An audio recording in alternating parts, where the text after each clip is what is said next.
Okay, I hope I got your attention.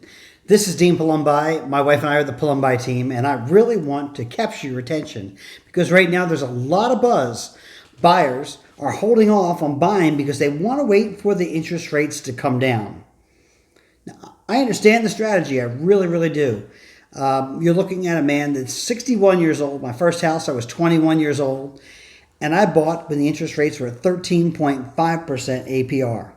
And that wasn't the highest it had ever been. It was just the time for me to buy my first home as an investment property, believe it or not. I was just a 21-year-old guy. So anyhow, in the 80s, rates were high, and back they were actually as high as, from what Janet handed me today, 18.1% at one point. The cost of the interest was directly related to the cost of goods and services and the state of the economy.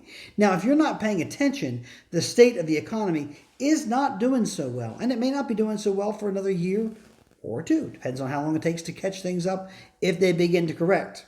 So, having said all that, if you need a house, it may not be your best strategy to wait until the market gives you a better interest rate.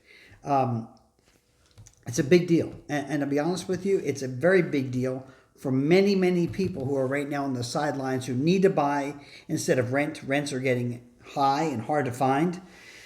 Let's see, in 1971, the interest rate was 7.33%. And back then, people were really stressed out. If you waited for interest rates to go down, you wouldn't have purchased a home again until 1993. That's 71 to 93. 22 years you would wait to see rates come down. You would have rented for 22 years waiting for rates to go down. And meanwhile, the value of your real estate, what did it do? It quadrupled. So the cost of real estate isn't the interest or the loan. It's the purchase price and what you pay and the time sum value that you paid for interest and the home.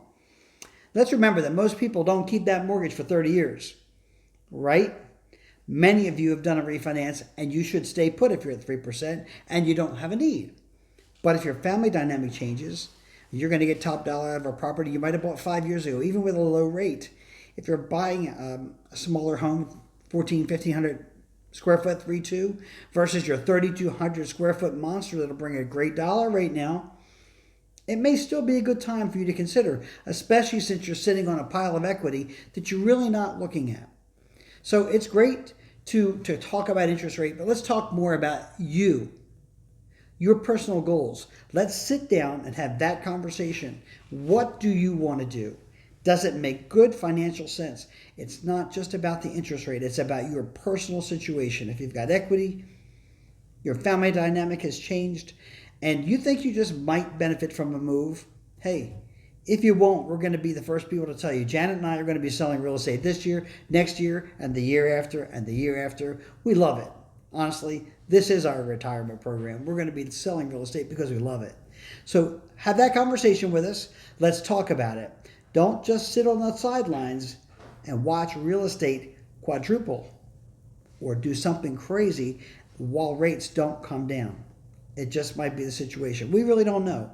But I do know this. I'd much rather pay my mortgage down and own a home than rent one and pay someone else's mortgage. How about that? I'm Dean. My wife is Janet. We are the Palumbi team and would love to talk to you. Remember, when you buy or sell, make it a Palumbi. Thank you for watching.